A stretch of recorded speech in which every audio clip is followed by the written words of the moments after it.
El mito de Sísifo. 11. La creación absurda. Kirillov.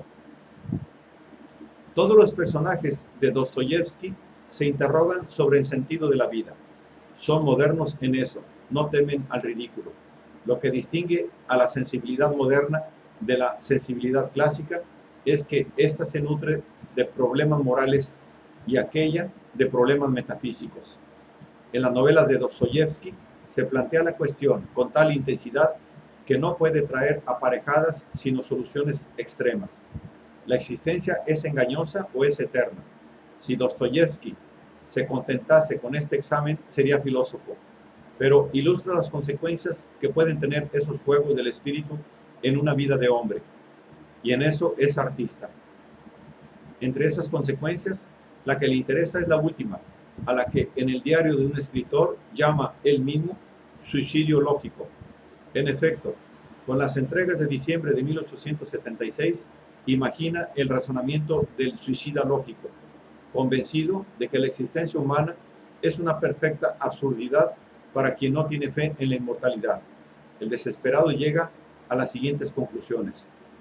Puesto que a mis preguntas con respecto a la dicha se me ha respondido, por medio de mi conciencia, que no puedo ser dichoso sino en armonía con el gran todo, que no concibo ni podré concebir nunca, es evidente. Puesto que, en fin, en este orden de cosas, asumo a la vez el papel del demandante y del demandado, del acusado y del juez, y puesto que encuentro enteramente estúpida esta comedia por parte de la naturaleza, y hasta considero humillante por mi parte que acepte representarla. En mi calidad indiscutible de demandante y demandado, de juez y de acusado, condeno a esta naturaleza que, con una desenvoltura tan imprudente, me ha hecho nacer para sufrir. La condeno a que sea aniquilada conmigo. Hay todavía un poco de humorismo en esta posición. Este suicida se mata porque se le ha vejado en el plano metafísico. En cierto sentido se venga. Es la manera que tiene de demostrar que no podrán con él. Se sabe, sin embargo, que el mismo tema se encarna, pero con la amplitud más admirable en Kirillov, personaje de Los Poseídos, partidario también del suicidio lógico. El ingeniero Kirillov declara en alguna parte que quiere quitarse la vida porque esa es su idea. Se comprende bien que hay que tomar la palabra en su sentido propio. Él se dispone a morir por una idea, por un pensamiento. Es el suicidio superior. Progresivamente, a lo largo de escenas en que la máscara de Kirillov se va aclarando poco a poco, se nos revela el pensamiento moral que lo anima. En efecto, el ingeniero repite los razonamientos del diario. Siente que Dios es necesario y tiene que existir, pero sabe que no existe y que no puede existir. ¿Cómo no comprendes? Exclama. ¿Que esa es una razón suficiente para matarse? Esta actitud trae aparejadas igualmente en él algunas de las consecuencias absurdas. Acepta por indiferencia que se utilice su suicidio en provecho de una causa a la que desprecia. He decidido esta noche que eso no me importa. Prepara finalmente su gesto con un sentimiento en el que se mezclan la rebelión y la libertad. Me mataré para afirmar mi insubordinación, mi nueva y terrible libertad. No se trata ya de venganza, sino de rebelión. Kirillov es, por lo tanto, un personaje absurdo, con esta reserva esencial, sin embargo, que se mata. Pero él mismo explica esa contradicción, y de tal modo que revela al mismo tiempo el secreto absurdo en toda su pureza. Agrega, en efecto, a su lógica mortal una ambición extraordinaria, que da al personaje toda su perspectiva. Quiere matarse para hacerse Dios. El razonamiento es de una claridad clásica. Si Dios no existe, Kirillov es Dios. Si Dios no existe, Kirillov debe matarse. Por lo tanto, Kirillov debe matarse para ser Dios. Esta lógica es absurda, pero es lo que debe ser. Sin embargo, lo que interesa es dar un sentido a esta divinidad traída de nuevo a la tierra. Eso equivale a aclarar la premisa. Si Dios no existe, yo soy Dios, que sigue siendo bastante oscura. Es importante hacer notar, ante todo, que el hombre que pregona esta pretensión insensata es muy de este mundo. Hace gimnasia todas las mañanas para conservar la salud, se conmueve con la alegría de Chatov al volver a encontrar a su esposa, en un papel que se encontrará después de su muerte, quiere dibujar una figura que le saque la lengua. Es pueril e iracundo, apasionado, metódico y sensible. Del superhombre no tiene sino la lógica y la idea fija, pero en cambio tiene todo el registro del hombre. Sin embargo, es él quien habla tranquilamente de su divinidad. No está loco, pues en este caso lo estaría Dostoyevsky. Lo que le agita no es una ilusión de megalómano, y esta vez sería ridículo tomar las palabras en su sentido propio. Kirillov mismo nos ayuda a comprender mejor. En respuesta a una pregunta de Stavrogin, precisa que no habla de un Dios hombre. Se podría pensar que es porque cuida de distinguirse de Cristo, pero se trata en realidad de anexar a este. En efecto, Kirillov se imagina durante un momento que Jesús, al morir, se ha vuelto a encontrarse en el paraíso. Perdón, al morir no ha vuelto a encontrarse en el paraíso. Entonces se da cuenta de que su tortura ha sido inútil. Las leyes de la naturaleza, dice el ingeniero, han hecho vivir a Cristo en medio de la mentira y morir por una mentira. En este sentido, solamente Jesús encarna todo el drama humano. Es el hombre perfecto, pues es quien ha realizado la condición más absurda.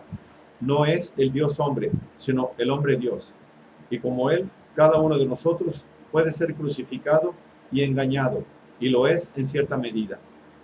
La divinidad de que se trata es, por lo tanto, enteramente terrenal. He buscado durante 3 años, dice Kirillov, el atributo de mi divinidad y lo he encontrado. El atributo de mi divinidad es la independencia. Ahora se advierte el sentido de la premisa kirilloviana. Si Dios no existe, yo soy Dios.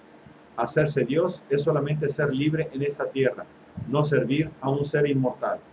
Es, sobre todo, por supuesto, sacar todas las consecuencias de esa independencia dolorosa.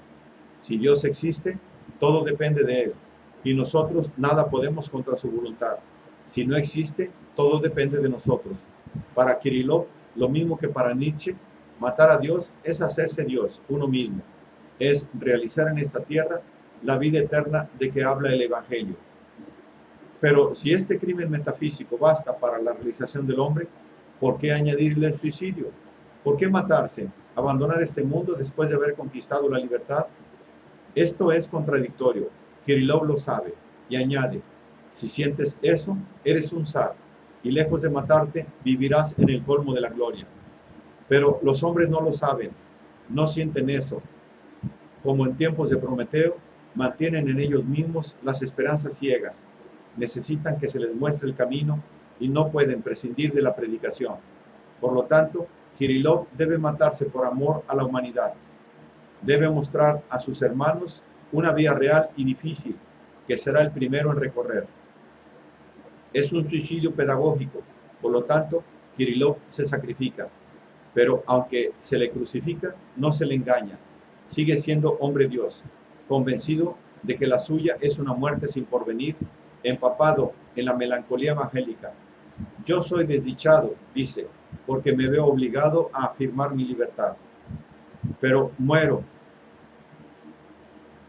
muerto él e ilustrado los hombres, esta tierra se poblará de zares y se iluminará con la gloria humana. El pistoletazo de Kirillov será la señal de la última revolución. Por lo tanto, no es la desesperación lo que le impulsa a la muerte, sino su amor al prójimo. Antes de terminar con sangre una indecible aventura espiritual, Kirillov pronuncia una frase tan vieja como el sufrimiento de los hombres. Todo está bien. Este tema del suicidio en Dostoyevsky es, por lo tanto, un tema absurdo. Anotemos solamente, antes de seguir adelante, que Kirillov rebota en otros personajes que también plantean nuevos temas absurdos.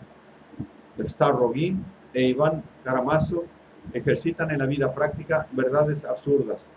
A ellos es a quienes libera la muerte de Kirillov.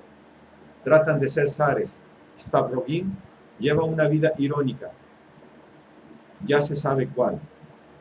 Despierta el odio a su alrededor. Y sin embargo, la palabra clave de este personaje se encuentra en su carta de despedida. No he podido detestar nada. Es zar en la indiferencia. Iván lo es también al negarse a abdicar los poderes regios del espíritu, a quienes, como su hermano, prueban con su vida que hay que humillarse para creer. Podría responder que la condición es indigna. Su frase clave es: el todo está permitido, con el matiz de tristeza que conviene. Claro está que, como Nietzsche, el más célebre de los asesinos de Dios, termina en la locura. Pero es un riesgo que hay que correr, y ante esos fines trágicos, el movimiento esencial del espíritu absurdo consiste en preguntar: ¿qué demuestra eso? Así las novelas, al igual que el diario, plantean la cuestión absurda, instauran la lógica hasta la muerte, la exaltación, la libertad terrible, la gloria de los ares hecha humana. Todo está bien, todo está permitido y nada es detestable. Son juicios absurdos. Pero qué prodigiosa creación esta, en la que nos parecen tan familiares estos seres de fuego y de hielo. El mundo apasionado de la indiferencia que gruñe en su corazón no nos parece monstruoso. Volvemos a encontrar en él nuestras angustias cotidianas y, sin duda, nadie como Dostoyevsky ha sabido dar al mundo absurdo presagios tan próximos y tan torturantes. Sin embargo, ¿cuál es su conclusión? Dos citas mostrarán la inversión metafísica completa que lleva al escritor a otras revelaciones. Como el razonamiento del suicida lógico ha provocado algunas protestas de los críticos, Dostoyevsky desarrolla su posición en las siguientes entregas del diario y concluye así: si la fe en la inmortalidad le es tan necesaria al ser humano que sin ella llega a matarse, es porque se trata del estado normal de la humanidad. Siendo así, la inmortalidad del alma humana existe, sin duda alguna. Por otra parte, en las últimas páginas de su última novela, al término de ese gigantesco combate con Dios, unos niños preguntan a Alyosha: Karamazov, ¿es cierto lo que dice la religión, que nosotros resucitaremos de entre los muertos, que volveremos a vernos los unos a los otros? Y Alyosha responde: ciertamente, volveremos a vernos, nos contaremos alegremente todo lo que ha ocurrido. Así son vencidos Kirillov, Stavrogin e Iván. Los Karamazov responden a los poseídos, y se trata seguramente de una conclusión. El caso de Alyosha no es ambiguo como el del príncipe Myshkin. Este último está enfermo y vive en un perpetuo presente, matizado con sonrisas e indiferencia, y ese estado bienaventurado podría ser la vida eterna de que habla el príncipe. Por el contrario, Alyosha le dice: volveremos a encontrarnos. Ya no se trata de suicidio y de locura. ¿Para qué, si se está seguro de la inmortalidad y de sus goces? El hombre cambia su divinidad por la felicidad. Nos contaremos alegremente todo lo que ha ocurrido. Así, el pistoletazo de Kirillov ha resonado en alguna parte de Rusia, pero el mundo ha seguido manteniendo sus esperanzas ciegas. Los hombres no han comprendido eso. Quien nos habla no es un novelista absurdo, sino un novelista existencial. También en este caso, al salto es conmovedor, da su grandeza al arte que lo inspira. Es una adhesión enternecedora, llena de dudas, incierta y ardiente. Hablando de los Karamazov, Dostoyevsky dice: la cuestión principal que se tratará en todas las partes de este libro es la misma que me ha hecho sufrir consciente o inconscientemente durante toda mi vida: la existencia de Dios. Es difícil creer que una novela haya bastado para transformar en certidumbre gozosa el sufrimiento de toda una vida. Un comentarista lo advierte con razón: Dostoyevsky va unido a Iván, y los capítulos afirmativos de los Karamazov le han exigido 3 meses de esfuerzos, en tanto que lo que él llamaba las blasfemias fueron compuestas en 3 semanas de exaltación.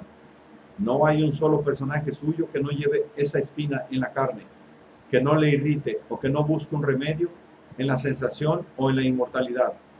En todo caso, quedémonos en la duda. He aquí una obra en la que un claroscuro más vivo que la luz del día podemos discernir la lucha del hombre contra sus esperanzas. Al llegar al final, el creador elige contra sus personajes. Esta contradicción nos permite introducir un matiz. Aquí no se trata de una obra absurda, sino de una obra que plantea el problema absurdo. La respuesta de Dostoyevsky es la humillación, la vergüenza, según Stavrovsky, una obra absurda. Por el contrario, no proporciona respuesta alguna, y esta es la diferencia. Advirtámoslo bien para terminar. Lo que contradice a lo absurdo en esta obra no es su carácter cristiano, sino el anuncio que hace de la vida futura. Se puede ser cristiano y absurdo. Hay ejemplos de cristianos que no creen en la vida futura. A propósito de la obra de arte, sería posible, por lo tanto, precisar una de las direcciones del análisis absurdo que se ha podido presentar en las páginas precedentes. Lleva a plantear la absurdidad del Evangelio. Aclara la idea, fecunda en consecuencias, de que las convicciones no impiden la incredulidad. Bien se ve, por el contrario, que el autor de Los Poseídos, familiarizado con estos caminos, ha tomado, al final, una vía completamente distinta. La sorprendente respuesta del creador a sus personajes, de Dostoyevsky a Kirillov, puede resumirse así. En efecto, la existencia es engañosa y eterna.